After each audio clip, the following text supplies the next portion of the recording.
tunin kho ana sopi chonga na han banga na sopi mama nang chunga hang the heti yang ki gel den lang ateng le oi hi bin hi ta banga eng sit khan sit bola comment section la ap on ta banga dam ki bola warning bola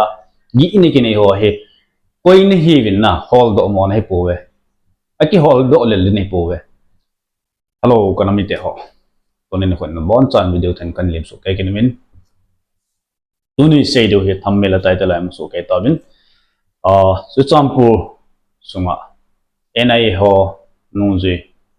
e ho mi ma khanin ji chun nu te hon a chen in mun aga su sevin ji chun mi pi hi tam pi he lung khama hen i chan chan ge tam e ppt tam ti hi ongji hin nam sung wa he among cha he itia group hom alo social media ho whatsapp ho group ma ita ki share le ta I bol ju a thu he thing na lo ina chu ho sa na nei ta ngai lut na nei ta nammi pi te ho lung boina solve thine nga chu so pilal boil lun pu kal songin amuna ground report ga bolin hca video so pilal boil the KUKI media YouTube channel an uploadin ai le pt tam tile kanami pi te ho at ngai to te mi khat hen live screen ng ko ya ka im lo de itin kam ngei mo ten warning hen bowling gi na hen bowling no mo sal hen man ka ke hobin tha mo le jingin ita banga he nam sung ba om jing ita bang om jing he bal boy nong mo sal he jingin video za pet pen delete in ta in la tilaya ga se be nom khat chu ground report hen ngai zai hen ji jun ke mang kana lung khame I chan chan pha ta I chan gia tia ham ti chu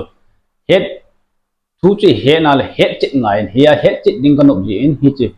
a YouTube channel mang za video an upload na phat ta in ken nong apa na pat achai ne ge hoita lunglut ten ka ben lal boy in hi cha ground report ga bol na azu kam cheng kha cha se sei do pon ating le det sa lodia lom lo I ma bet sa pon ngei moi ma cha za pon kam cheng ngei moi ma cha za pon hi le hoi lai ta ju te banga he I ma over itia warning ki bola kanam mi te ho aten ngai to paute icha ka sei be nom khat cho tu chung mei te to gal nei win pathin lung sin e chang wen a hen ga long ilil gal di po win tu chan in do win gal zon am lo lai wangin a hi wanga ilha sam no lin pen ta khat pe ham tile e ho KUKI cha te sunga KUKI nam sunga he media power he alha sam jina he I chan ge am khat he I thip na ho jong imo wa o mai hiji a che ho zo kham khama nam sung wa he private YouTuber so hen lang hi jong koi hi jong le ite a Twitter lang hen lang ho le x Twitter lang ho le pan na sa ta la ite bol thei bol he nam ngai na za la mi tam ten gel hen lang sum lo alol sum hol na nei container nei ve ti enge jong so di mo di poi hi jong he chi chu ga hi lo wa he sum hol na the video sim ding adang tam piang me jong nam ngai lu za la min hita bang la an to he hi ho ji na he hi ho jong he front line na volunteer ta bang bang media mang tong ya kana mi te gel hello du ka dei se ya I hon it is support do hen media he su tha du expose bol the bol lo ngai jin aji chu lamkai mo pon thil khat a bol wa lung hailo no malan mi pi a side na aning ninga ki thu chu chunai pun win ai wanga ep ept ham tia adong ding koi ma um poi we hi cha lamkai mo pu adong ding ko ham te media ho he mi pi ho voice mang cha adong ding so hi ja he aphalo khat expose bol ngai nam song ti ting chule bu in ki sim tu te do he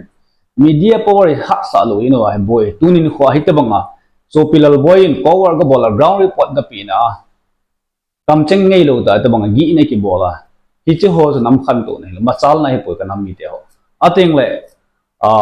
lam kai mo po nam sung lam kai hong ka tik nom na ka no min hi che ka video na mu wa le hi te banga thil ho kam cheng ngei lo ta mi warning gi ne ki bol hi ho he hang phung ta nam mi khat noi sin a zo thon a eng khan na ta banga ki bol hoi koi chu koi ham tia khol gil na ni a thu la do chi de su chi de ngai aji chu email mate chung wa lai hang pu bin Eiho Chunga han ikitha tu ikimat tu wa adi lo phalo ho tu media han exposable nge dam ibola heti a he warning ki bol jing the ham anam lam kai ho lung senin hitabang ho he avela kilo na dingin a hi nang honong he he mo pu na nei na hata in hol gil law jun tiong dei sa na wa nein epion la kanam mi te ho inam sung wa he a se le pha he le thilo he he thim the ne ding wa he alol iza thim the ding wa imu chi the ne ding wa he media ho he private youtubers la ko hi jong le kyolin ti right banga he nam mi pi ngai lu da thil ki bol ji he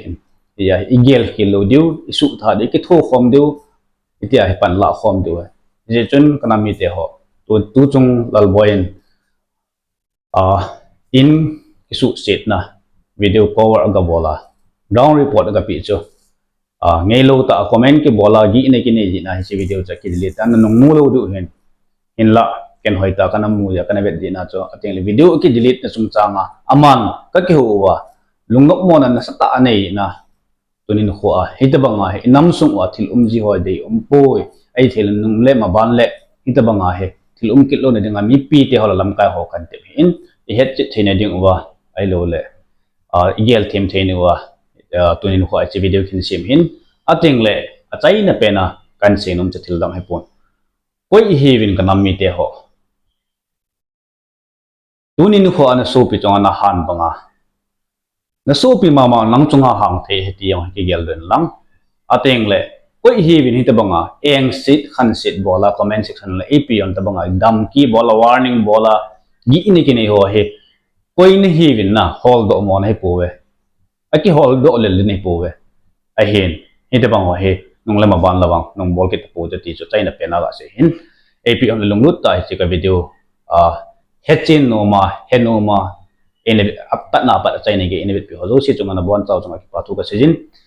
tunin du ho ading chan chu ta han lang next video den sang hoi da pa zon tu to ke to te